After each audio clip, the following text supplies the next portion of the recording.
and keep going. So good evening. Today is April 28th. It's Wednesday. My name is Dante James. This is the training subcommittee meeting of the Salt Lake City Police Department's not the PD's Racial Equity and Policing Commission. It's the Salt Lake City Racial Equity and Policing Commission. And so we welcome you here this afternoon. We were just having a brief conversation about just some questions about dollars and funding for recruitment, possible full-time recruiting costs and things of that nature. So why don't we just kind of continue that, because the first couple of things on the agenda are just the report from the youth committee, and there's no representative here yet. So just thank you for that, Chief, in terms of that. So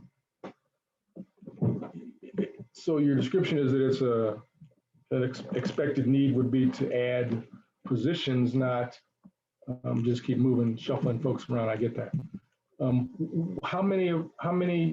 What's the vacancy rate now? Since most departments are losing folks through retirement, through attrition, through all kinds of things, what's the vacancy rate now? We were at about 68 vacancies. Then we put on a new hire class of 26. And Mason knows as well as I do, he probably knows better. But we put on a new hire class of 26. The reality there is that it'll take us 10 months to have them be functional police officers. So in reality, we're still 68 down, and out of 600 sworn or 600 authorized staff, that's a fairly significant number. And then when you add to that, we have, for whatever reason this year, an unusually high number of officers that are on various types of leave, military leave and parental leave and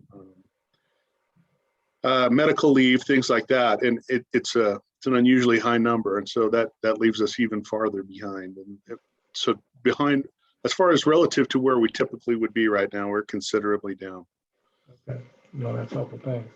And certainly it's always, at least my opinion is, it's always best to grow your folks from the ground up inside, because then, you're able to then provide that sense of culture and expectation and everything else. You don't have to retrain somebody you get from somewhere else. So I mean, I get that.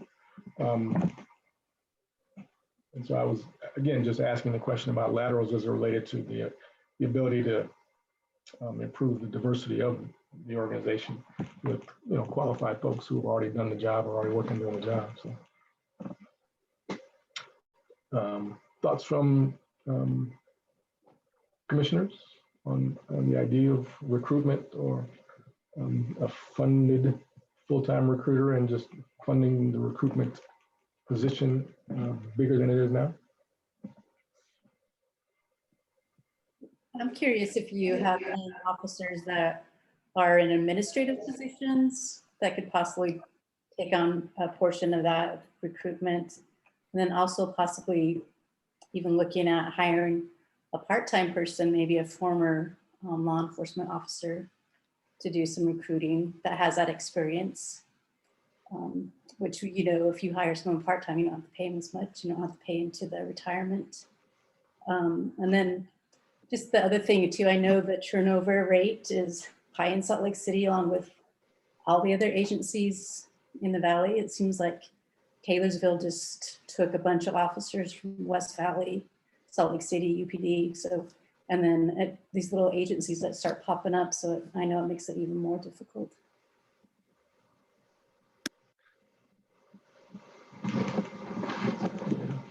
Because currently the recruiter is not a sworn, I forget his name because he was here, but he's not sworn. And so there's no sworn officer doing recruitment, am I correct? Not as a I'd say, true function of their job. You do have, excuse me, you do have a PR officer, I forget what their acronym is now, public relations officer, who does a portion of his work is dedicated towards recruitment. But if you consider the public relation needs of the department, I don't know what that actual ratio is. And that would be Detective Wilking. And he is the one that works with the hiring team as far as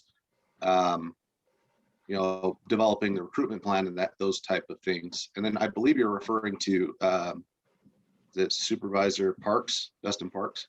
Yes, yes, As a community outreach manager. right. So between the two of them, that would be your function as it stands. Right. And the point that Commissioner Suarez made with regard to officers in administrative positions, and that's why you don't see sworn officers in many of these positions, is at one time we had a number of sworn officers in administrative positions, and we rotated them back out into the field to act as police officers and move non-sworn into a lot of those administrative positions because we needed the help in the field, and it continues to be that way. One time we probably had 10 or 12 police officers functioning in other roles, and fleet and technical support, those kinds of things. And we've moved all of those sworn positions back into the field and filled those other positions like Dustin Parks with non-sworn, because we have a very limited number of sworn personnel, and it was a more effective use of those people to have them actually in a law enforcement position. Gotcha, thanks. Tanya, any thoughts? No, not yet. Okay, thank you. Let's see, I'm just going through the agenda. Hopefully everybody had a chance to get the agenda. It's pretty light. Just really wanted to hear from Sergeant Givens as well. And so I was trying to wait till a couple of the other folks came on before you gave your whole spiel. Sorry. It looks like we got one more. Reverend Davis, thank you for joining us.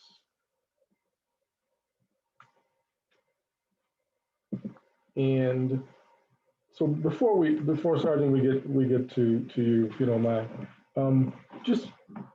I keep coming back to community engagement in the hiring process.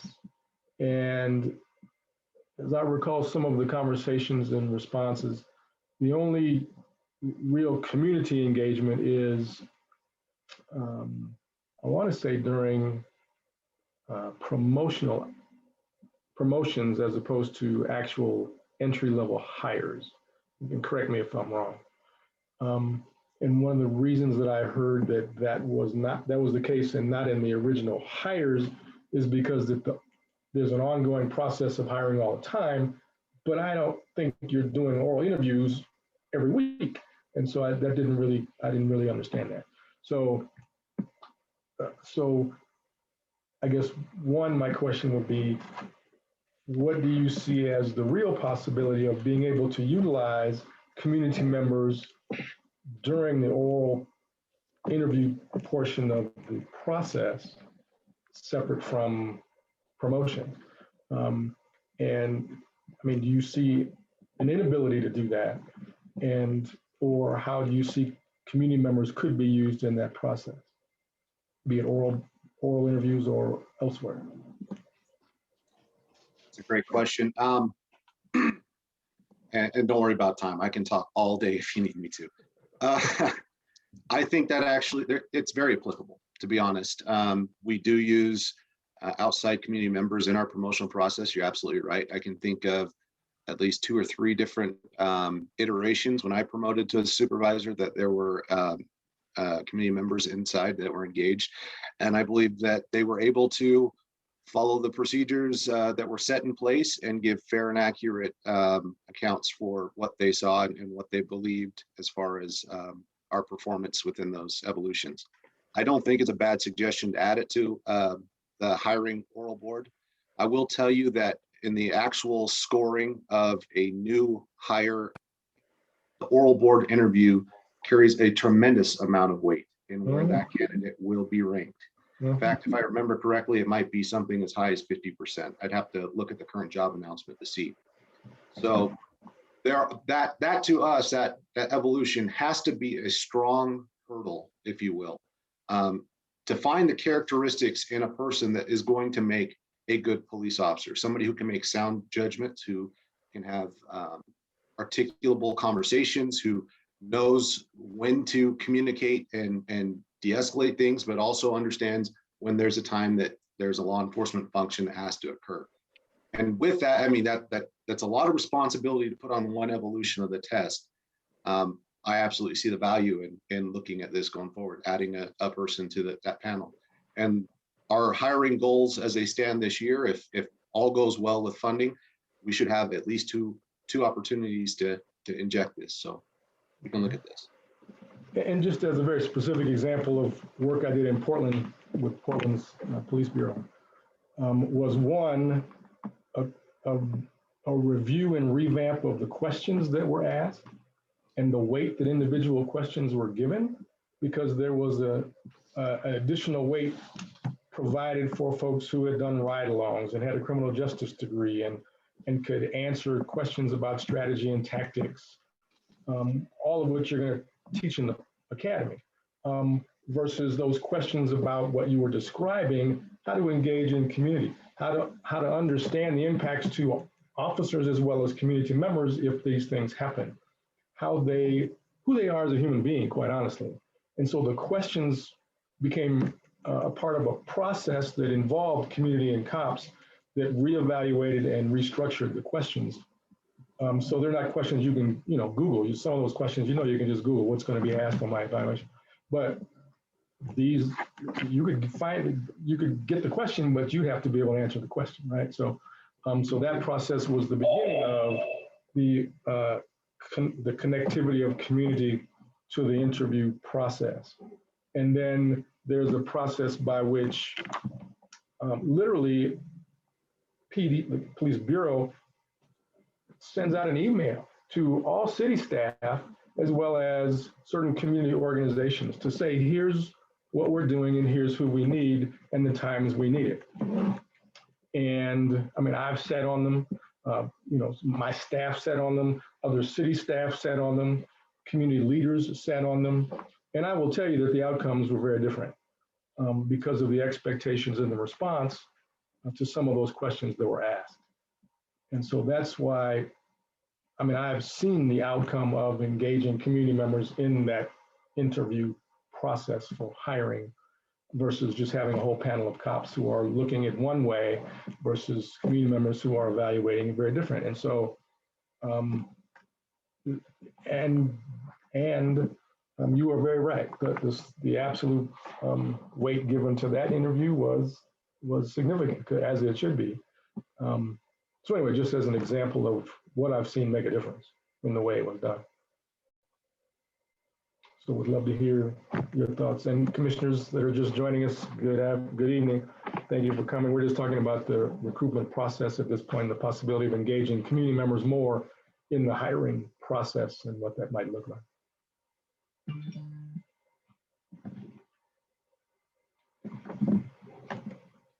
Yeah, I think you could very easily add a community engagement component to the oral board interviews going forward in the future. I would be hesitant to go the route of the developing of questions initially until we have kind of gone through the panel and we've had good success with running it in the initial phases. Only because, again, the weight of those questions is so high, and if we can really limit the amount of people who have knowledge of what the questions are before the test, Sure. then we can keep it more equitable for everybody across the board. And generally, that's something between the hiring chain of command and the human resources person, as far as what the questions will be for this particular evolution. So the questions can change with each, and they do change each time, but there's a bank of questions for the most part? They should change each time. I've only been the supervisor over the background unit since 2019 November. Mm-hmm. And I would like to think that they do. I can't say with 100% certainty, but if you keep the same questions, then you run the risk of people who have been through the process previously, right. Scoring much higher because they get the softball question, or everybody else prepared for whatever Mm-hmm. Google told them to prepare for. Right. Plus, the And I- question should be relevant to the world that we're living in today. 2021 is a different world for policing than 2017 was, or even 2007 when I got hired. Right. So, I mean, that's why my only, I guess, thought in terms of the evaluation of the questions, no matter who does it, is that, to your point, the questions should be evaluated or reevaluated to ensure that they are relevant to today and the issues that need to be addressed today, and what maybe the different view of who you're hiring is today than 5 years ago. And so, how can the commissioners support that process if it's something that the commissioners would be supportive of? So I get, not that they're going to see the questions to evaluate, but at what point, what's the balance of those strategy and tactics and expectations and weight that goes to those in my ride-alongs versus just who I am as a human being? Yeah, in our process, they wouldn't get extra points for that.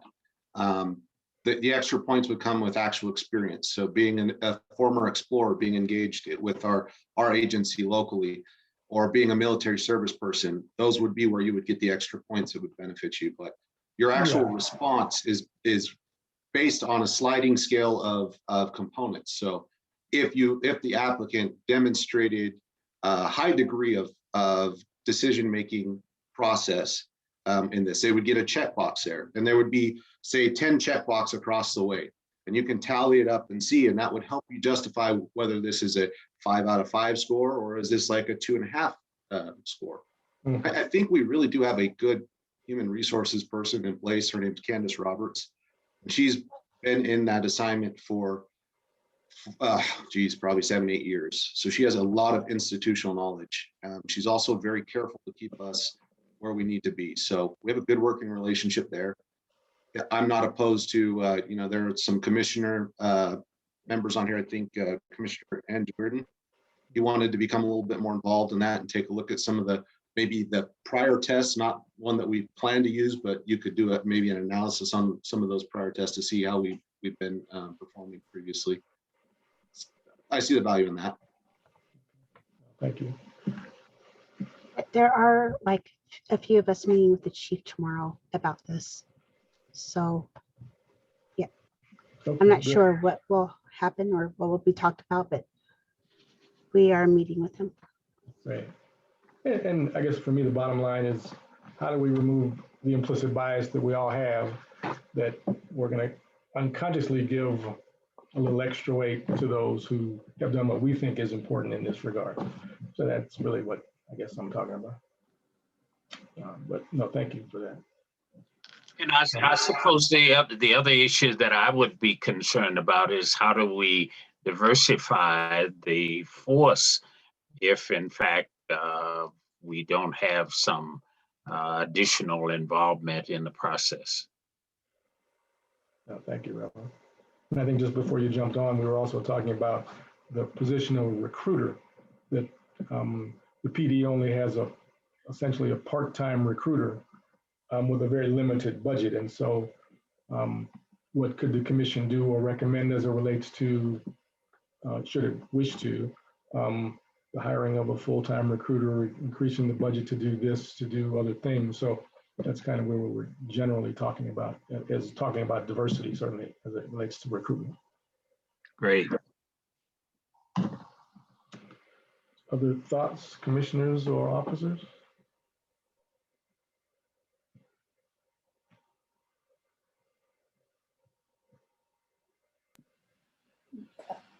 Personally, I like the idea of having a community member on that interview board. I think because sometimes someone from outside, like I sit on I help highway patrol sometimes with some of the promotion testing still, and being from outside of their agency and their culture, totally give them a different perspective. And I think that's what a community member would give those other officers, a different perspective of what that person may be saying, or the experience that person has and what they bring to the table. Thank you. Commissioner Andrew Reardon, welcome.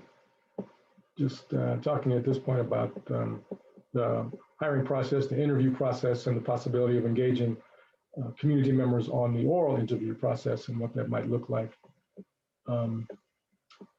As well as we'd already done some brief conversation around recruitment, funding full-time recruiter, looking at increasing diversity by doing a number of things, but just in general conversation.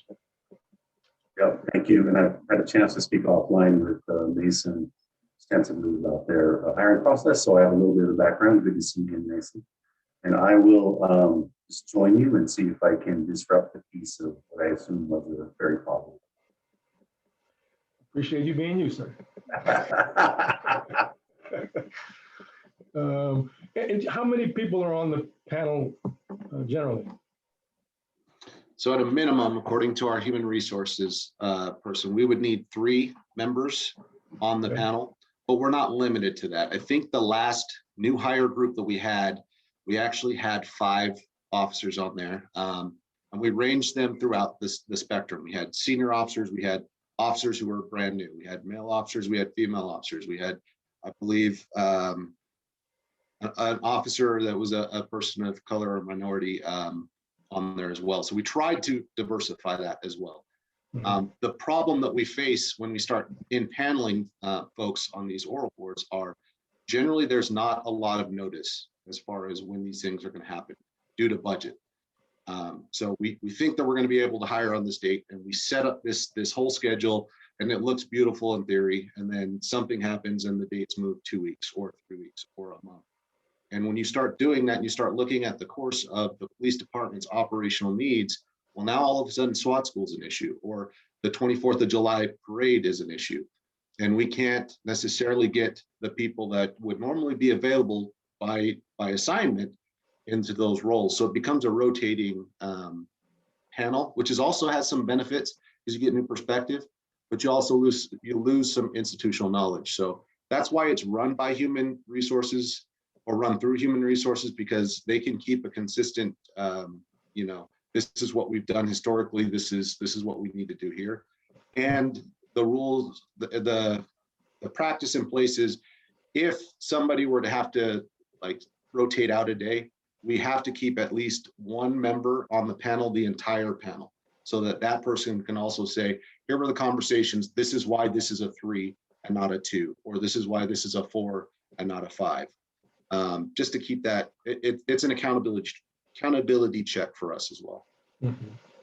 I believe you could probably go up to 7 or 8. It becomes excessive that way because generally, each panel member is going to want to ask a question. And if you're running 8 or 9 questions, you're going to push an hour. And that's just a long commitment when you have 130 candidates that are all scheduled to do oral board interviews. Great.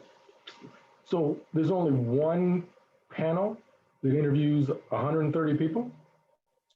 So that goes to that keeping it consistent, right? If we ran multiple panels at the same time, then panel A could be grading it one way while panel B is doing it a separate way. And there could be some inconsistencies there. So we generally will only run 1 series of it, but it could have multiple looks as long as there's 1 person that stays constant to be that judge of this is how we've done it with the human resource accountability. I'll just say wow to that. Because It's a lot. ensuring consistency is HR's job. So just only 1 panel with 7 or 5 people on it for 130 interviews. You're right. That's a lot to ask. And I just don't understand it, but I'm not in HR, so I'll leave that alone. Well, and we also want to hold ourselves accountable, right? We don't want to have that view that we're picking on people. Because if we can keep a consistency and HR keeps a consistency, then we know that we're being as consistent as we can. Okay. Thank you. So at this point, since we've got a few more commissioners, Sergeant Gibbons, we had invited you here before, and we're hoping to hear from you about the background process to get folks into the hiring process. And so what struck most of the commissioners is that 50% of all applicants don't pass background.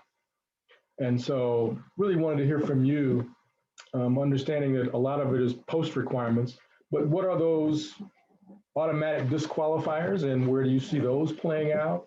What is the, not that long ago, when I say back in the day, the number of police contacts was a criteria to evaluate to determine whether we could even move you forward in the process. Is that still a part of it anyway? At what point do, I smoked weed 5 years ago. Does that mean I'm now disqualified? Or is it 2 years for Salt Lake City? Or, meth, I can never get through the process. So what are some of those automatic disqualifiers? And then what are the other criteria that you and your background investigators are evaluating where you see the amount of dropout that's half of everybody who applied? And before you start, commissioners, anything else generally that you'd like to hear in that process?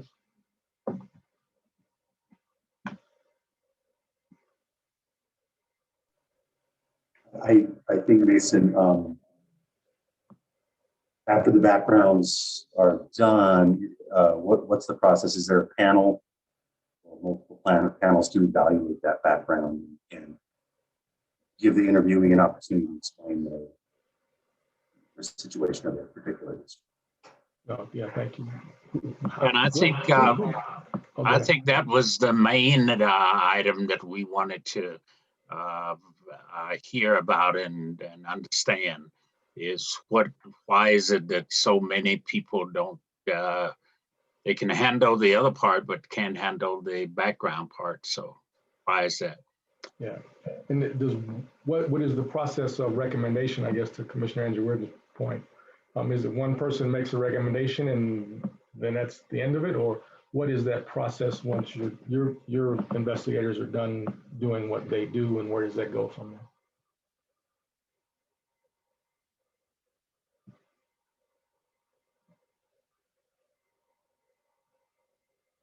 A lot of questions at you, so sorry. Yeah, I had to take notes.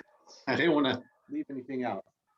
Okay, so the first part of your question, if I understood correctly, is what are your obvious disqualifications? Well, an obvious disqualification would be anything that would prevent you from being a law enforcement officer.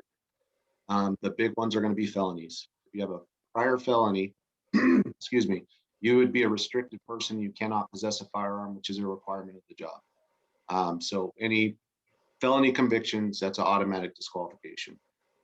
Protective orders, any other court order that would prevent you from possessing a firearm also falls into that category. Does a misdemeanor DV fall into that?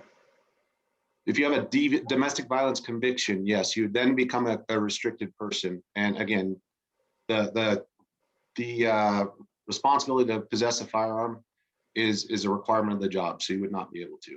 So any DV, misdemeanor or felony, is an automatic disqualifier. A domestic violence conviction should, yes, restrict you restrict you from possessing a firearm. Okay. So again, that just goes to the nature of the job. We require officers to carry firearms. So if you have any of those offenses, convictions, excuse me, for those offenses, then that's going to be an obvious disqualification.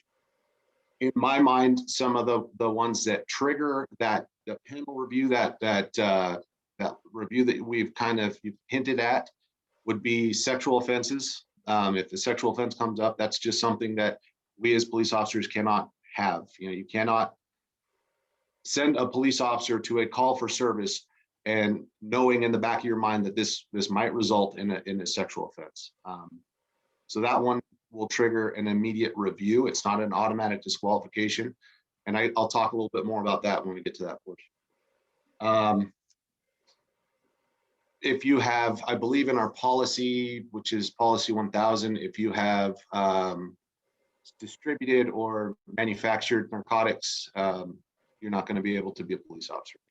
We just have so much contact with narcotics and in our course of duties that previous dealings, previous manufacturing, like I'm thinking meth labs and stuff like that, should be an obvious disqualification for that as well. So those are things that when we look at our directives that are in place, which again is policy 1000, and then also if an applicant is not able to meet the base level standards of post, which To my surprise today, they have updated as of this year, which has been long overdue. It has now been revised March 17, 2021.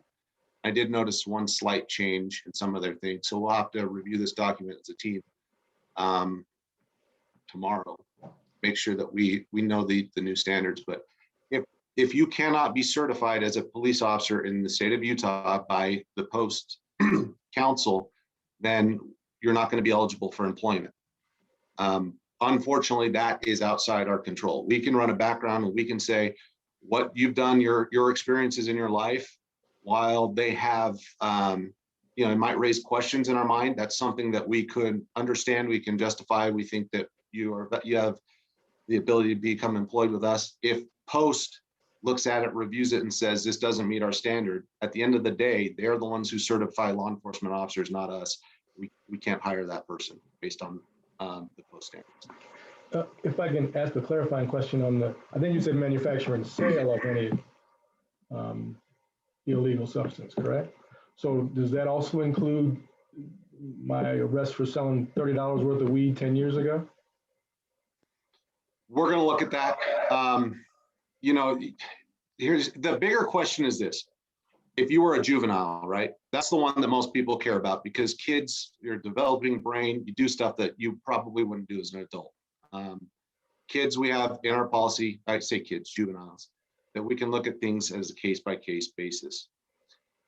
The issues that background investigations face, and for the former law enforcement officers and current ones on here, you understand that once you set this bar here, that's where you need to be in order to stay consistent. $30 worth of marijuana 10 years ago, in the scheme of things, me personally, is not a huge deal, but it's something that has to be reviewed through our chain to see ultimately are the chiefs willing to say this is a Salt Lake City police officer. And we also have to take into account, is post going to allow for this? And in your example there, I believe according to the post standards that they would be able to do that because that would be a Class B misdemeanor involving the use of drugs. I believe that's a 2-year waiting period. So they would have an 8-year grace window there and would be able to be certified based on that. So I'm answering your question, but you're going to give me questions and examples that I can't definitively point to today. I appreciate that. But I think if we were able to talk, you could at least see the process that we go through, the amount of care that we go through. And by all means, if you guys have suggestions, we're very open to that. So that kind of touches the obvious DQs. And I apologize to those if I muddy the water.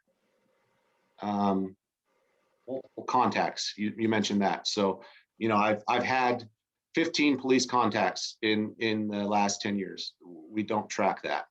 What we do track is based on action. The way post actually looks at it is you don't have to be arrested for a crime. You just have to have engaged in the conduct of the crime. So an honest person would say, well, I wasn't arrested for driving DUI, but I went to the bar and I had 3 or 4 drinks and I probably should have drove home, but I'd done this 15 times over the last however many years. Post, by the way they review things, is the conduct is this would constitute a DUI. Here is your waiting period that would apply to this. If you're inside this window with your last conduct, then you're not eligible. And we try to mirror ourselves off of that as well with conduct and with arrest. It's very hard for us to catch the conduct unless the applicant tells us about it. It's a self-disclosure thing. And then even then, we're going to apply the same amount of consideration as if it was an arrest based on that. And in some instances, it's not a, no, you can never be a Salt Lake City police officer. It's you have to wait until this date to reapply. And then we'll give you a base off of what you have. We take copious notes. I mean, a background investigation file is somewhere in the neighborhood of 250 to 300 pages of information per candidate. And that includes all kinds of surveys. It includes references. It includes, when I say surveys, I meant questionnaires. Employment history for the last 10 years, legal history throughout your lifetime. It's very extensive. And all that's compiled. And at the end of that, and I think this kind of touches where you're going with the panel portion. The background investigators will, throughout the process, as issues come up that are outside the norm, they will talk about it amongst themselves and be like, hey, this is what I have. Here's what the directive says. Here's what policy says. Here's what post says. What do you guys think? And as a team, they get together and they work off of this. If it rises to the level where they're unsure, they involve me as the sergeant. And I'll give them the initial level of, based on what you said, this is what we've done. This is what we should do. Here's some clarifying information we may need, and we'll push it back for further review. They'll go through their background investigation. They'll draft a summary based on this. Like I said, all the information that's been presented through interviews, in-person interviews. They're now virtual because of COVID.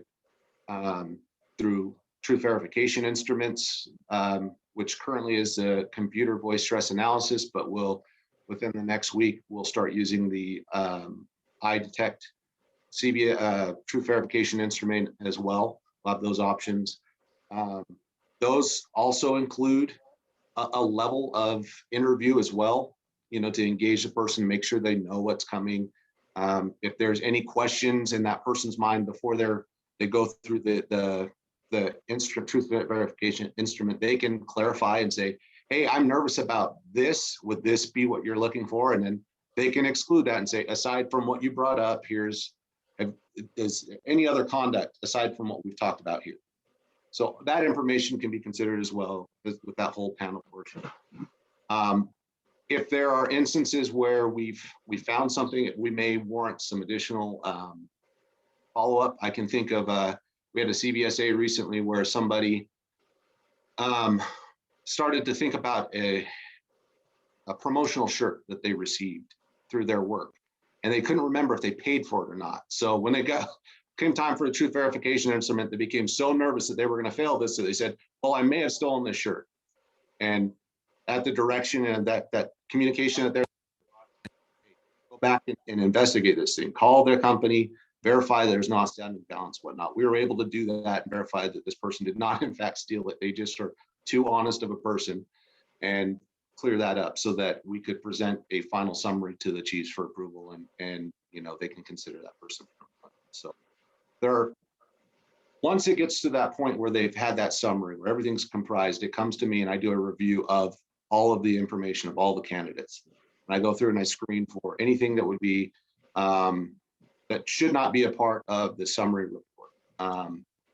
Sometimes that can be just long-winded explanations of things. That could be, a lot of it's grammar, it's stuff like that. It's kind of a spell check thing. At the conclusion of that, we've determined that we think, yes, this person is hireable, meaning they meet the minimum level of requirements. They don't have, they're 21 and older, they have driver's license, they have all the things that are required to be a police officer, don't have the felony convictions. And then 2, what level of, it's kind of like a risk assessment. What level of concern would you want your chain of command to know? So if it's the person that had the $10 the marijuana use, 10 years ago, that's very low level. So we would categorize that person as hireable, low caution. And that's as far as me and my team will make any kind of determination. I don't have the ability to disqualify somebody, and that's by design, because there's always that chance that just in my interactions with my background investigators, or sometimes I'm the one who calls and schedules appointments and whatnot, I could either become to like somebody or maybe dislike somebody based on what I'm hearing or how they present. So we will take that, we'll send it up our chain of command.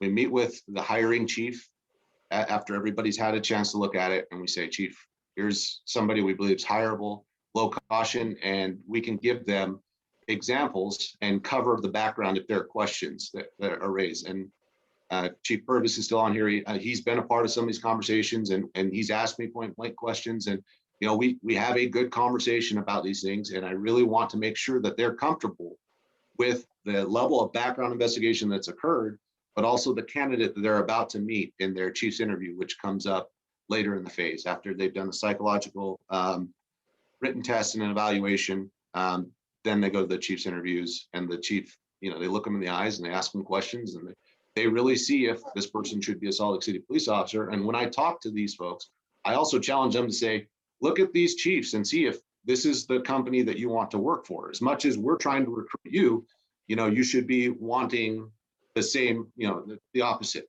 To be true, make sure that this is a good fit for you. So at the end of that, the hiring chief is the one who decides, yes, this is the person we're going to do. And then they go through and they finish the rest of the process, which is more of an HR function after that. Thank you. What are the levels of your comments? You said low concerns, and what is it, low, medium, high, or how do you rate it? So I will do hireable, which would be like, I would assume it was like me. I was a 21-year-old kid. I have zero life experience when I got hired here. I went to college and was just waiting to be hired. My dad was a police officer, and my mom was a school teacher. Like, I was a blank slate. I was probably one of the easiest backgrounds that they've done in a while. So that would be that hireable thing where we've done our due diligence. There's nothing to look at. That's a hireable. Then we look at that lower grade offense where, yeah, there was some issues there, but it's not something that causes us to say that person should not be a Salt Lake City police officer. It's just something like, chief, you may want to be aware of this in your consideration. That would be your hireable low caution. After that, we would go hireable caution. So that would be maybe we're bordering on a pattern of behavior or a pattern of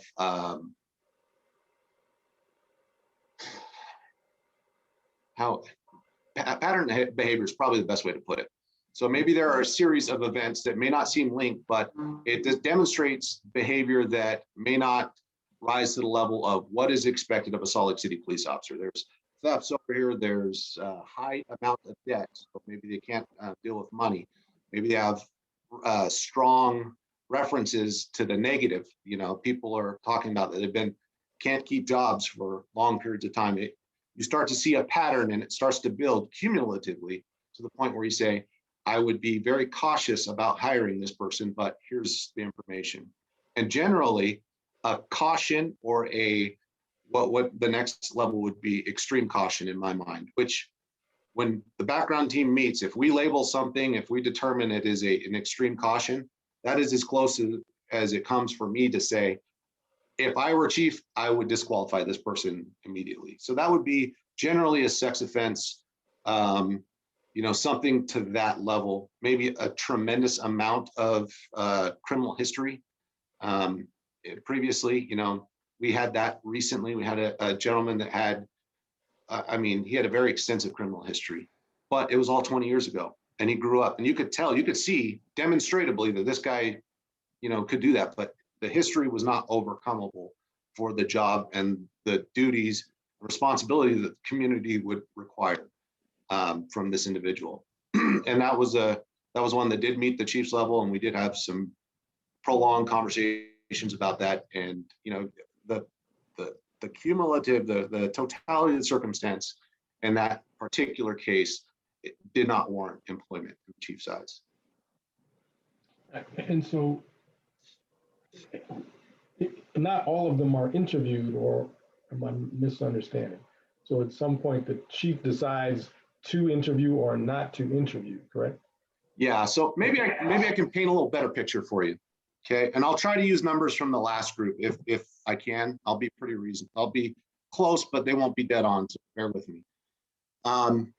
According to the human resources pool, there were 600 and some odd applicants that filed in applications. Okay, now something to consider when you hear that number, it seems kind of high. When I got hired in 2007, there was well over 1,100 or 1,500. Bob Norgard was hired the same year as me. It was the same thing. There were multiple days of hundreds of people showing up to take the test. Currently, we had 600 in there. Of the 600, 150 were the ones that actually showed up to take the first test, which was the physical fitness test and the written test. What we're seeing through analysis is a lot of those people who are applying in that 600 pool are actually people who are applying for purposes of maintaining what's the insurance? Unemployment. Yeah. So if you apply apply for a police department, you can show that you've been, trying to do this stuff. And when we call them back, they're like, oh no, I got hired over at, Sizzler. Well, that person didn't want to be a police officer. Obviously, they were just doing it to further it. So that number, we're going to say is 600, but it drops to 150. Of the 150, you're going to lose some that aren't able to hit the physical fitness portion. I don't know what that number was, but it was probably, let's say, around 20 people that couldn't do that. And then there were some that weren't able to pass the written. That number is going to be lower. It's probably 10 people. So now of our 150, we're at 120 people. When the next portion of that phase of that, and I'm talking about a specific hiring cycle, was the oral board interview. And of that, of the 120 that were invited, I believe around 100 actually participated. So you're going to have some people that self-select who can't, either do not want to continue, or maybe they can't make it due to scheduling or whatnot, which is something, again, we can work on and we do consider as we're doing our scheduling and our calendars as a hiring group. Of the 100 that were then that received oral board interview, they're ranked based on that. And as a ranked list, they then come to the background investigation unit so that we can start our portion, so that we can start with what would be our top candidate by 50% of their points, as we've discussed. And we work number one all the way down. With that comes time, because background investigations are labor intensive, and we want to do our due diligence. So, excuse me, as we start working through this, we're trying to hit our objectives. In that particular group, I believe the hiring objective was 35 officers. So we had a goal to run at least 50 backgrounds, because we understand that as we start hitting these candidates, we're going to start encountering issues. We're going to have to do our reviews. We might find people who didn't disclose things, who might have lied during the application period, and those will all be reviewed. And as whatever the individual case results in, will result in whether they continue or whether they might have to reapply at a different time, or if it's a permanent disqualification, like the unable to possess a firearm situation that we've discussed. So of this group that had 100 people that were put through that portion, by the end of the background phase, we had run somewhere in the neighborhood of 40 people, I think 45 people, and we ended up hiring, the chief said 26, is that right? I think we actually had 30, but there were some that took other jobs, and there were some that I think there's one that may not have made the medical. I don't remember what the cause was. But of that, 30, we had 15 or so that were scrubbed.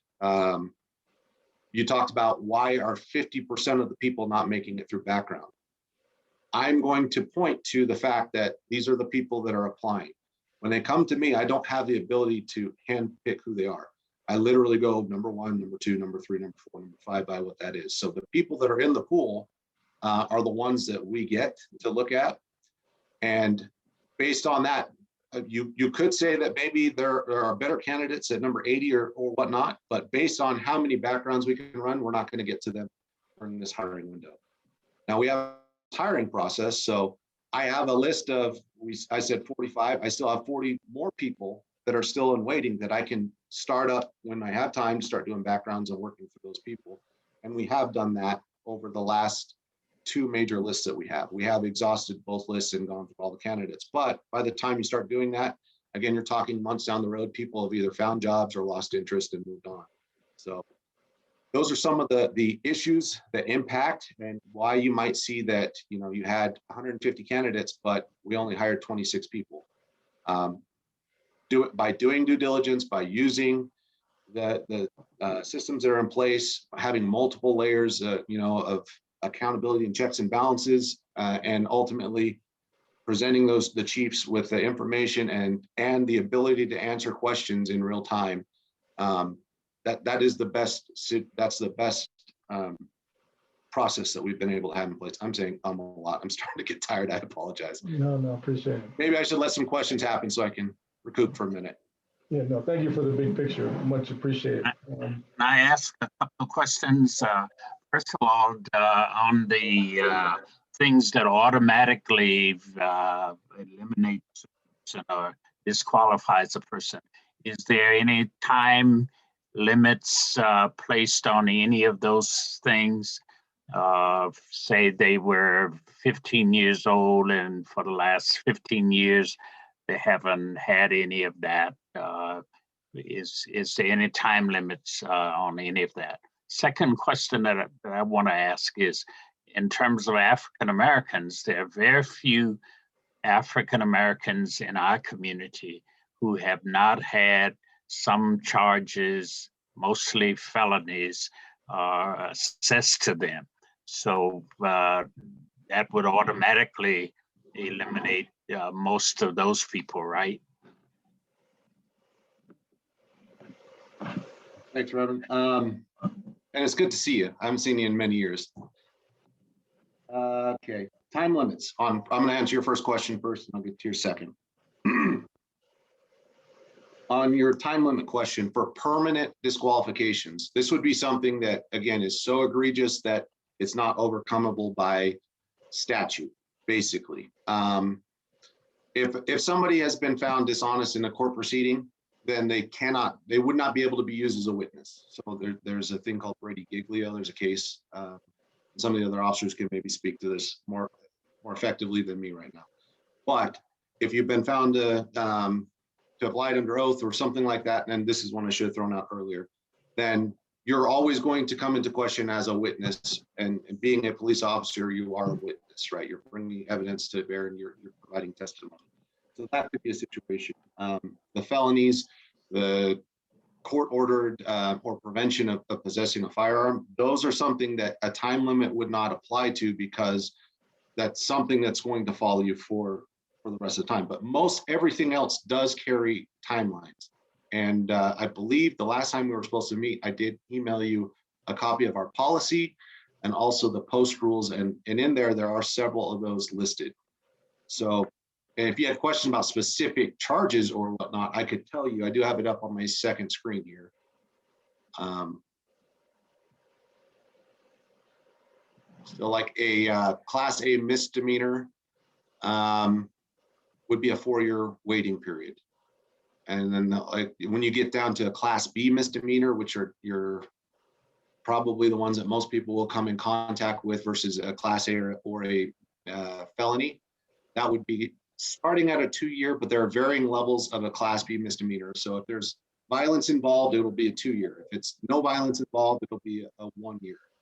If you get a class C or a traffic, then it could be 3 to 6 months, depending on the offense. Did I cut you off, sir? I thought somebody said something. Mason, do those timeframes, the charges, convictions, or what you were describing post standard of could have been charged? It's based off of conduct, according to post. So we're always going to apply what our policy says first, but our backboard is always going to be post, because we can never go past the backboard. It's just like statute, right? We have city ordinance that says you're going to do, or if you do this, then here's your the sanction. But city ordinance cannot go above state law, and state law can't go above federal law, right? That's the way things have been set up in our judicial system. So permanent, again, is not going to carry a time limit. It's just going to be permanent. Your temporary, everything else is going to have a timeline. And then you have to forgive me, Reverend. What was the second part of your question? I started to write it and I didn't. Second part of my question was because there are so many African Americans that are charged, and in fact, at the prison, for example, we're now talking about why there are more percentage-wise of African Americans there than there are of any other group in that. So does that mean that African Americans are not likely to be good candidates for offices? No, I wouldn't go to that.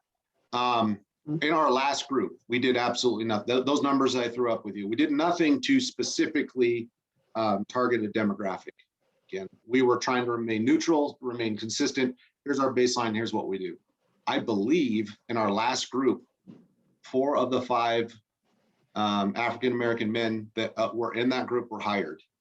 The one was, he had issues in his background, as you had mentioned, that wasn't able to, but we did hire, I believe, there's either 3 or 4 African-American men. It might be 3 African-American men and 1 African-American female that were hired in that last group. And that's based on the system that's in place. That's not trying to manipulate it, not trying to add anything to it or anything. That's literally, here's the pool, here's how everything is ranked, and through the progression and through their own ability to perform in each of those evolutions that we talked about going forward, they came to us ranked, and they rightfully so received jobs, received employment.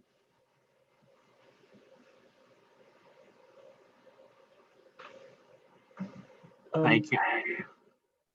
Just to maybe dig a little deeper, I know you described you have to deal with the pool you get, which I think we all understand.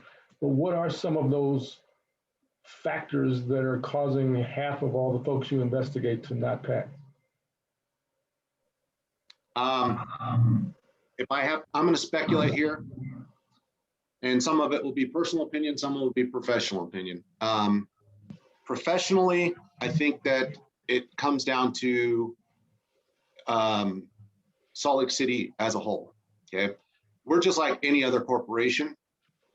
A person has to desire to work for us, to want to come here. So you can always make an argument for wages, for benefits, for tasks, job assignments, and things that are in our favor, even opportunities. We're large enough that people can promote or can go to the assignments that they've always dreamed about doing based on our sheer size alone. That's one thing that we'll always have. But that is a consideration that I think that is worth exploring and worth noting. And I know that it's something that's in the minds of the chief. If there are 17 law enforcement agencies in Salt Lake County, and we're somewhere in the middle, the people at the top are going to get the folks that want the top in pay, top in benefits, all that. They're going to get the people that might be more qualified to apply there first, based on the fact that they have the benefits, right? You got to, at the end of the day, it's a business contract, and people have to bring home something to the family. So I would say that is a consideration. Another consideration is perception. Right now there is a lot of preconceived notions about law enforcement and what it means to be a law enforcement officer in America, right? That is something that not everybody is willing to take on right now.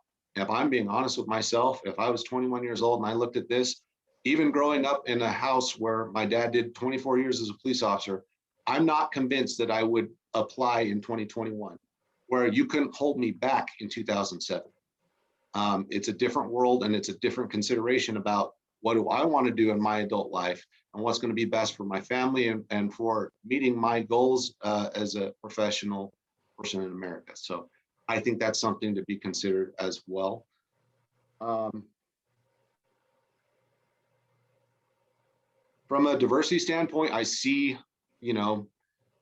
I understand what the arguments are for the history of law enforcement and what that's meant in the Black community, and what that is. And that's something that, as a Black person in America, I would have to overcome as well. And if I'm thinking about potential applicants, I've got to put myself in that situation. But I honestly believe that the best way to improve law enforcement is to add diversity. I don't think I'm the problem. I think I'm part of the solution, because diversity in thought, diversity in experience accounts for something. And it is important as well. And I apologize, I'm starting to fog. And I appreciate all those. Maybe a more specific question. What is it, what criteria are folks not meeting that they're not passing the investigation? So, I mean, is it, their finances have been in the toilet for 5 years, or, where do you see them getting that high risk that they're not really, it's not a pass fail the way you've described it. So what is it that's causing so many folks to be high? Well, that's going to be based on culture, I think. It is a different world now than it was before. as far as charges are concerned, I can't speculate as to why people might have more charges, but money, you Well, not the simply, why, but I mean, what is it that you see? I mean, the why, we can debate the why and why there's a higher percentage. of what's black the folks in biggest hurdle? prison. Yeah. What's the most common hurdle? Yeah. Most common hurdle is probably drugs first, and it's drug use recently. That's the one that gets a lot of people, hey, and this is something that just changed, by the way. Prior to March of this year, if you had gone to Colorado or any of the states where it was legal and you had used it legally within the jurisdiction, the state of Utah did not make a distinction between that. It was, you use marijuana within the last 2 years, you're not eligible to be a police officer. So we would have several people who, hey, I went on a summer vacation last year and, I was at Colorado and I had a gummy. Well, sorry, you have to wait until this. And that's why I say we're not telling people, no, you can't be. It's no, you can't reapply until this date. And then we'll look at you, then we'll give you an assessment based on that. So drugs and recent drug use is a hurdle for people currently. The next biggest, domestic violence and DUI, kind of hand in hand. A lot of people are having issues, especially in 2020, where we put everybody in house and said you can't go anywhere. Domestic violence is on the rise. DUI and substance, abuse is also a big consideration in that as well. People driving drunk, and once you get hooked on a substance, it's very hard to come off. And alcohol is very easy and doesn't carry quite the stigma that some of the other chemicals do. Hey, can I interrupt you, Dante? One more quick question, if I can, Commissioner, just as a follow-up. Again, I appreciate the Reverend's description of the disparities in numbers in the prison system, but I would suggest that there's still plenty of black folks walking around who are maybe, I don't know about ready, willing, and able, but certainly able to apply. Do you see a disparity in any of those criteria, be it drugs, be it finances, be it DUIs, in people of color versus white folks going through the system, that there are more folks of color dropping out because of not meeting the criteria specifically? I can't say that that it's if it is there, that it's extremely noticeable, like an outlier immediately apparent, if that makes sense. There might be something to that. We could probably do some analysis and maybe even contact some people and see if they'll do some surveys and figure out if maybe there is a little bit more to that. But I can't point specifically to say, yes, there is an obvious pattern here. As far as our consideration, though, it doesn't come into play. It's literally, are you number one? If you are, we take a look and then we move on to number two. Thank you, sir. Commissioner Andrew? Unless anybody else would like to go, I have more than my share of time. Few thoughts, Mason. Do you want them one at a time, or should I give you the list? I got a notepad. Go ahead. Number of people. This may be an HR question, but you're our rep. The number of people that are eliminated based on the PT. Based on what? The PT test, which is early in the process. Would, if that were held later, would they be more invested in their own physical fitness and therefore be able to be more likely to pass that if you change the order of that? And I was curious, you mentioned that you get a ranked list and you do your background. Does that include the oral interview, or is the oral interview after? So that's, and then you and I discussed this, but I think it would be good for the commission to hear more about the interview question development and whether it's law enforcement specific, I don't know, general logic or communication, et cetera, and ensuring that those are equitable to all candidates.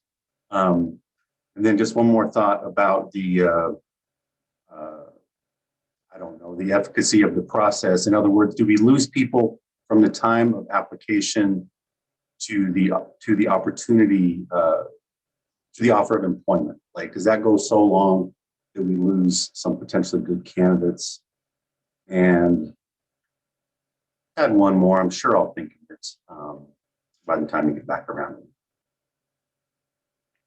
And when you said, forgive me, Reverend, earlier, I say that a lot, Pastor Davis, so thank you so much for your kindness.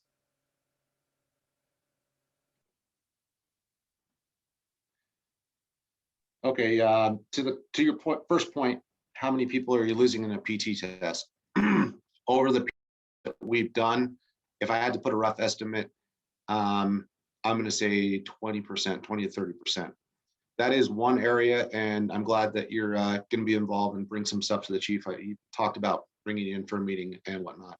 This is one area that we are actually trying to improve, and we're working with our human resources department right now. I'm not convinced that we're going to be able to do it in this next hire group, but the one that will be at the end of this year, I think we're going to be able to work this in. What my team and I looked at was exactly what you said. We need somebody to pass the bare level entry exam for the PT test for post in order for them to get in. They have to show, I think it's, what is it? It's 14 push-ups, 26. Oh no, it's not sit-ups anymore. Might be a minute of a plank. It's 14-inch vertical jump, and I think you have to run the mile in like 16 something, a mile and a half in 16 minutes. It's somewhere standard. We need them to be able to do that, to demonstrate that, so that post will allow them to enter the academy. The way we've done it historically, and it's one of those things like, hey, we've always done this, so we'll do it this way, it was a hurdle. You had to do this, and then it culled the list, because when Officer Norgard and I got hired, again, there were 1,100 people. If we had to put 1,100 people through an oral board interview, that would take months and destroy our ability to function as a police department. So I understand the history and I understand why they went that way. We're in a different situation now. So what we proposed is that we actually do by appointment only, or have collective dates where people can show up to do a PT test that runs the course of a month or 2 months. So that person shows up on day 1 and fails, they can come back on day 2 and do it, or day 3, or they can contact the training unit, which is where we land, to by appointment show up, complete the test. Because once they've completed it once, then we can say post, they're good to go. And the rest of the process is what it is, and that determines if they're hireable. So I think we're kind of thinking alike in that regard. We also want to do that with the written test, to be a little bit more flexible with schedules, because again, we might be losing some people because they can't get off and can't show up during banker hours. And we try to offer a test or 2 on the weekend, on a Saturday and whatnot, but that doesn't necessarily work for everybody's schedule if you work a graveyard shift. So we want to be a little bit more flexible with that to capture maybe a few more candidates based on lifestyle and their ability to do this. So that would again be a contact this person, we'll schedule it, we'll bring you in. The written test is a little harder because it is an outside company, it costs money, and you have to proctor the test, and it's around 2.5 hour test for us to do. But that is also a function of demonstrating to posts that this person understands English, can demonstrate cognitive abilities to assess problems and all the things that the end post test was trying to do, not very effectively. So that's kind of our trade-off for that. Is it a perfect test? No. Could there be better tests out there? Probably. But it is a decent enough test, and it checks some additional boxes for us that I think that there's value. But there might be the ability to explore that as well. So that would be where I would say we're probably in the neighborhood of 20-30% right off the top that have failed based on that. But if we give more opportunities, who's to say that they don't train, like you say, and have a better chance? Because by the end of it, if they go through a 18-week in-house academy with our training staff, they're going to be in shape. Oral board ranked. Yes, so they do receive points off of that, and they receive points off of the written test as well. And that basically accounts for, I believe, 100% of the new hire score. And the way we've traditionally done it, they would have all of that before they hit the background. So they would be ranked all the way down. What we're actually discussing and playing with is taking that written test and maybe moving it further down in the process again, so that we can allow more time to take the test and have the oral board up front to help with that.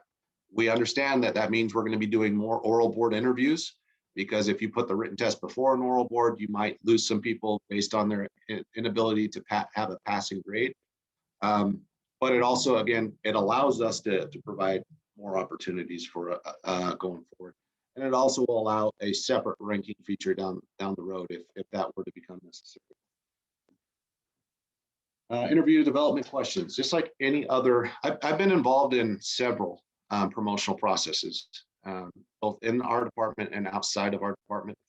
And whenever we approach interview questions, I always like to start with some kind of problem analysis. Okay, survey the horizon and see what are the issues that are facing this particular promotion or job assignment. So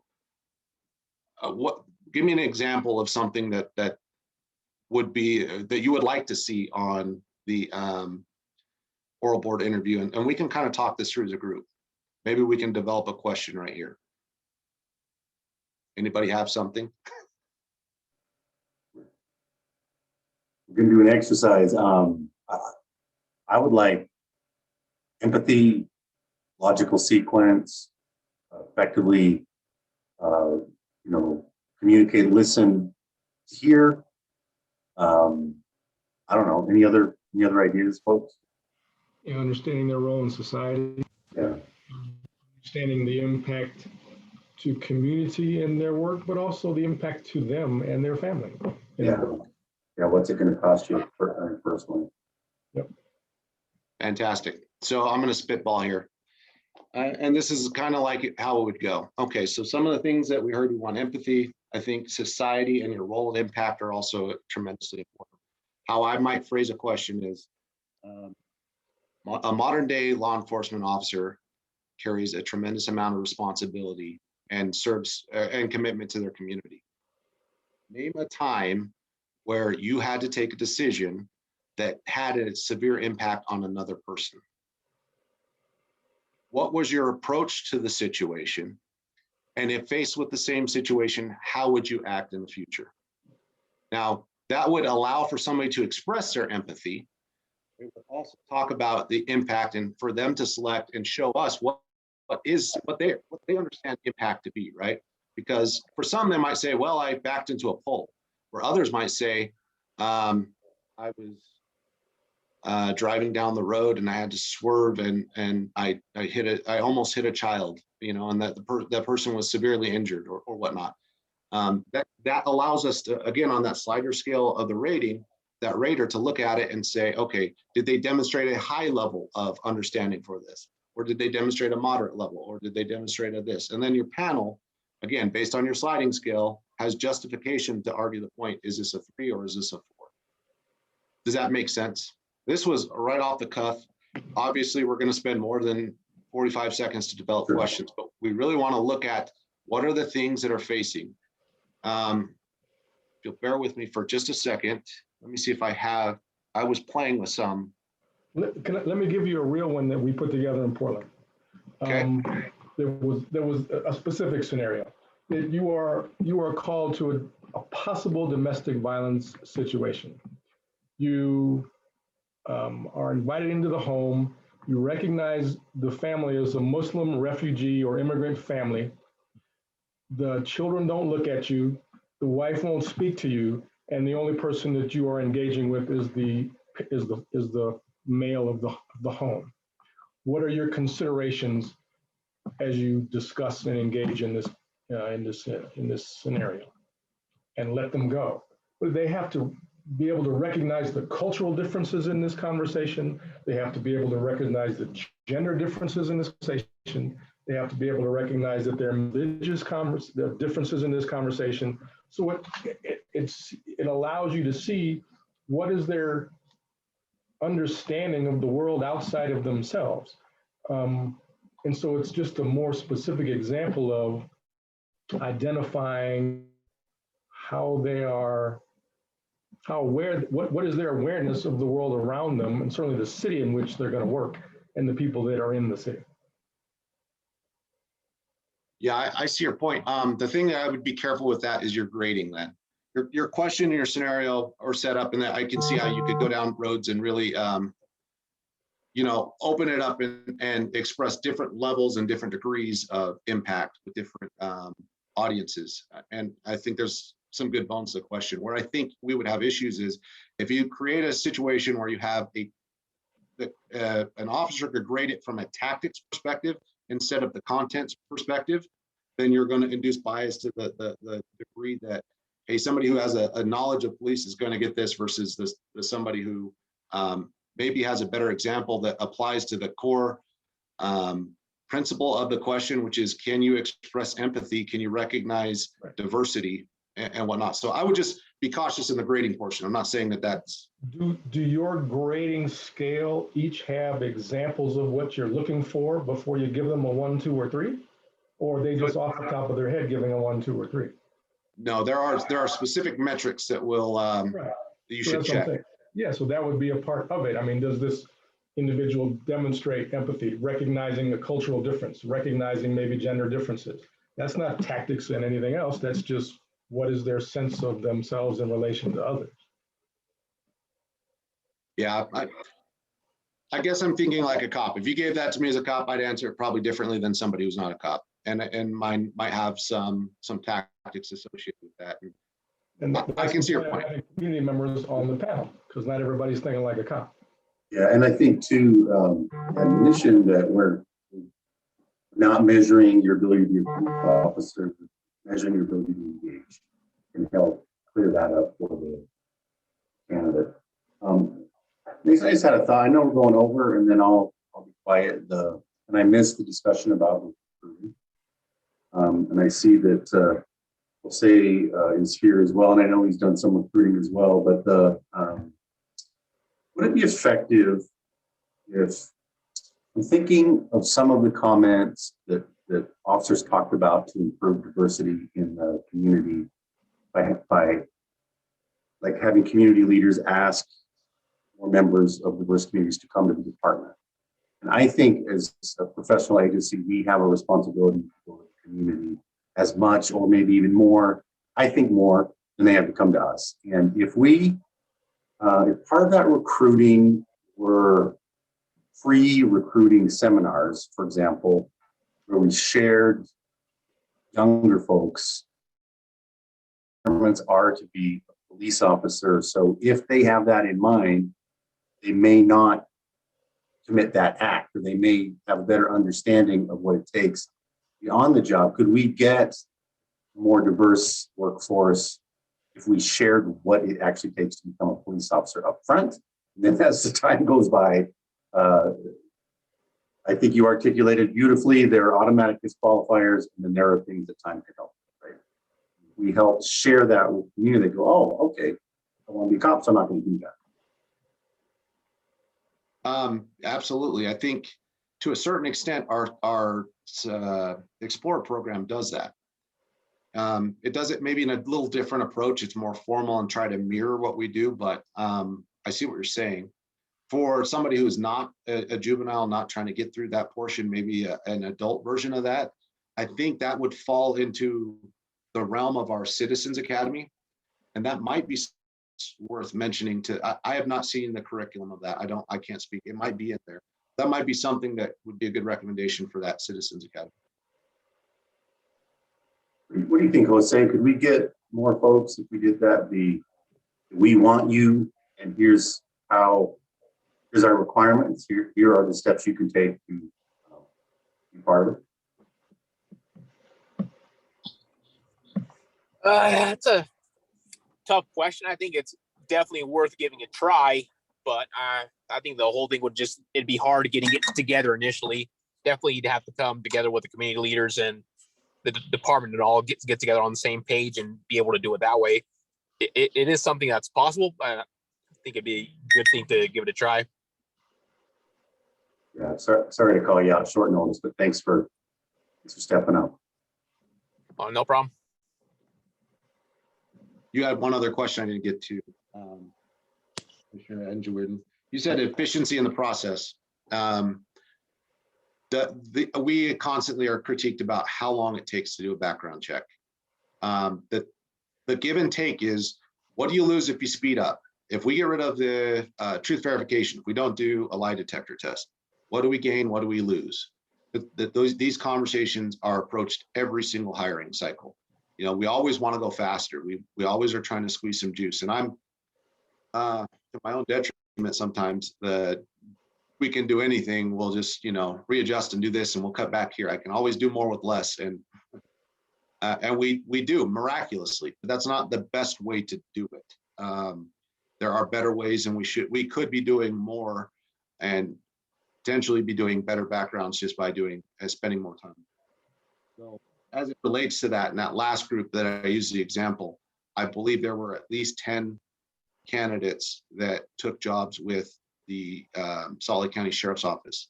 And I talked to most of those and said, what are your goals? What are you trying to do as a professional? Well, I want to be a road cop. I asked them, do you understand that by taking a job at the jail, you are not going to be a road cop? If you can, you know, continue this process for a month or two, then you could be a Salt Lake City police officer. Well, no, I got to get my foot in the door. I hear that a lot, you know. I think this is a good starting point. I'll do this for 2 years and then I'll go out on the road. We fight that a lot. And from a personal level, that just makes me sick to my stomach that somebody would rather take a job inside the Salt Lake County Jail than wait a month or two and become a police officer with my agency, which I am very biased toward and I do love. I've grown up Salt Lake City since 1990 when I was 5 years old. I hold this agency in high regard, and we do a lot, including participating in this commission and some of the other things that we do to try to make ourselves better. We're very progressively minded. So the thought that somebody would rather work inside the jail than work for us is just a hard one for me to swallow. And I apologize if former Salt Lake County folks out there, just that it's two different worlds is what I'm getting at. Well, now you did it. Thank you, Mason, sir. I think there's one other issue that maybe you can help us a little bit with, and that is with support of the officers if they are hired. You mentioned, for example, that you think that there are 3 African Americans that were hired in this last class. Will they stay, or will they find that they are not backed up by their fellow officers, that they're treated differently even by their fellow officers? So you're asking about internal bias and the experience of a Black officer in Salt Lake City. I can tell you historically, it's abysmal. Me personally, I've had issues. I will not hide that. I've had issues recently, as recent as 2016 when I promoted. Can I speak for these officers that were here? No, what I can do is be a mentor to them, right? Because I have something in common, and it's not just Black officers. What I think we will find, what I've seen we will find is officers are officers, and they're going to be bound together based on the situations that they're put into, right? We go onto a patrol shift and there are 50 calls and there's this giant wave that's coming over you. You know that it's going to be a hard day, and you survive because you work with somebody or with the people you work with. And at the end of the day, you all sigh and you shake it off and you survive. So are they going to have issues outside, with the outside stressors? That's what's going to be the saving grace, is that core small group of officers that come together and they have you know, their backs and whatnot. From an internal perspective, we're all Americans here. America has a problem. It's not just police departments and not just courts. It's not just that. We hire from everybody that are around there. So we're going to have people that will have issues with other people, and there could be I can see people's eyes are going up as far as what my experience was. There were comments that were made when I got promoted. I don't know who, I don't want to know who, that, you know, because I tested very highly on that list, that, you know, I was the affirmative action, that type of thing, rather than recognize that I actually have quite a few qualifications, and I've helped people test. I've been involved in promotional processes, et cetera, and I'm qualified for the job. So it's a rumor that got back to me. I didn't hear what it was. I'm not going to press that, because at the end of the day, I know who I am. I know what I can do, and it just makes me work harder. Yeah. Just one personal example that I can share outside of this jurisdiction, however. My daughter was a police officer, and she heard over other officers on her shift saying, leave her out there, let's see what she does. And they wouldn't back her up on a particular situation, so she left the force. So I would hate to think that who are hired, willing to do the job, who then find that they don't have enough support inside. I would be surprised if that type of behavior was here. Generally, the patrol division cannot function unless everybody binds together. I mean, they have a massive amount of work and they need to work together. I have not seen that as a patrol supervisor. I've not seen that as a patrol officer. And, you know, I don't think that that's an issue. Historically, could it have been? Yeah, if you're talking back in the 90s and, you know, the time my dad was hired, there were some other issues at play. And I've had conversations with him, and I know what his experiences were like. And I've talked to some of the other older folks that have had that. And I understand some of their experiences as well. I took that on knowing that I was going to be a part of this commission, and I wanted to have a good idea of what has happened, because history is important. It just is. I mean, that's one of the recommendations that's in the other committee that we talk about, and I think that there's a lot of value in that. But equally important is how have we changed and how are we going forward? And I think that concern should be addressed. Are you going to have an off-color comment, or maybe an ignorant comment? Maybe it's something they don't even realize that they're saying because, you know, they've just not grown up and it's an insensitive comment. You might hear something like that.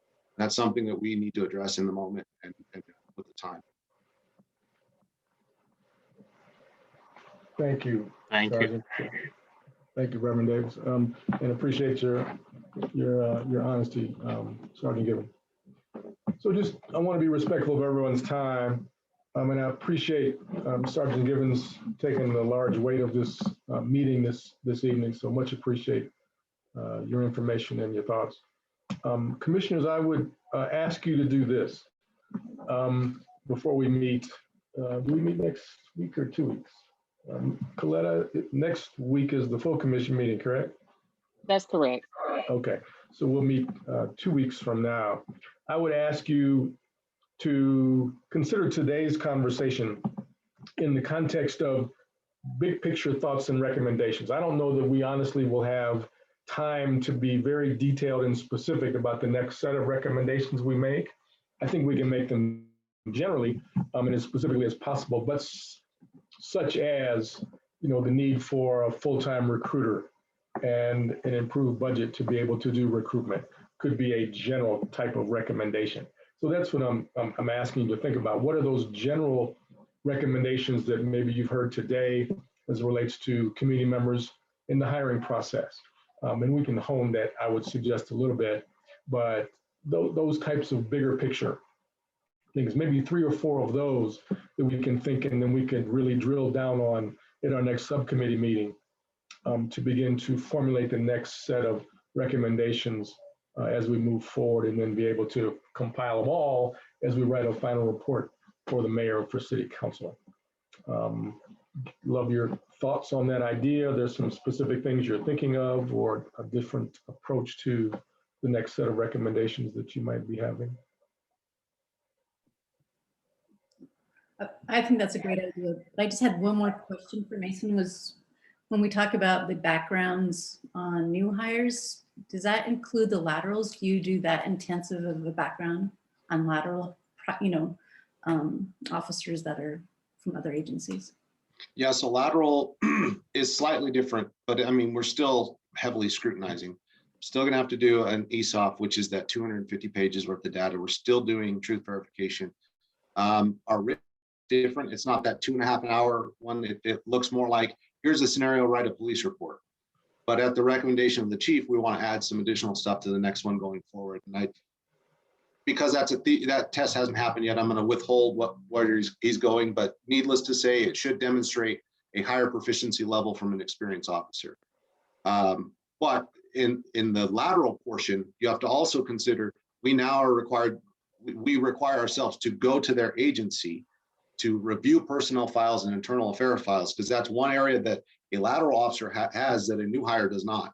We need to do due diligence and make sure we're not just picking up somebody who's trying to lifeboat from an agency from a problem, but we want to find good qualified law enforcement officers. So that is an additional step that we'll take, is going there, reviewing internal affairs files, review personnel files, everything that's available. And historically, that's been difficult, but this year the legislature has changed it from a voluntary thing on the department's part to mandatory.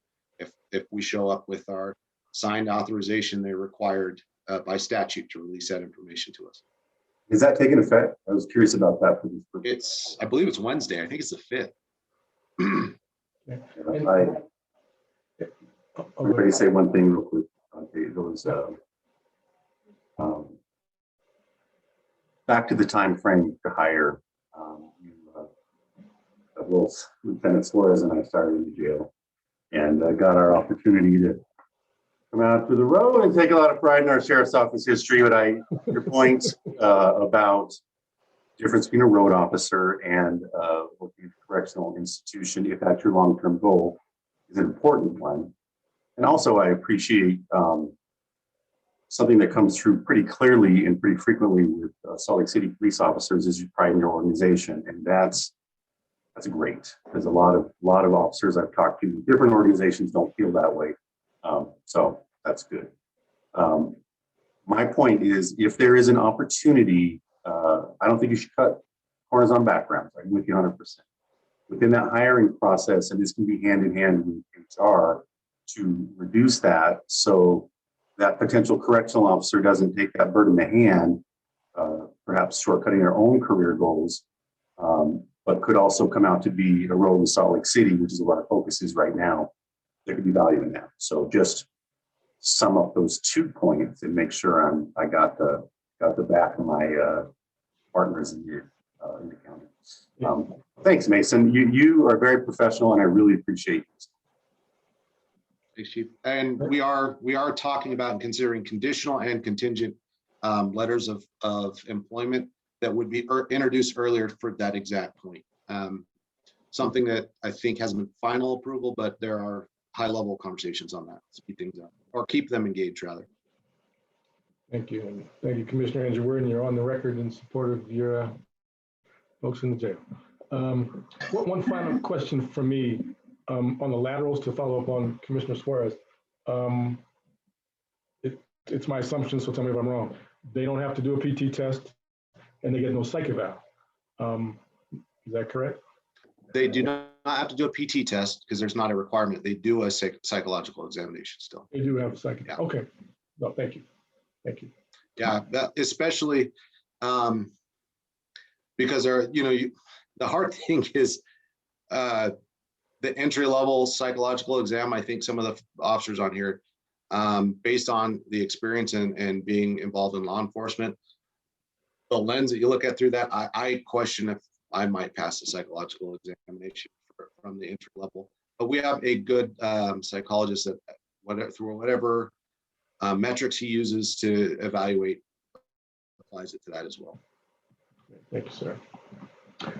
Okay, well, thank you again, Sergeant Givens, and thank you, commissioners and officers on the call, for your attention and engagement this evening.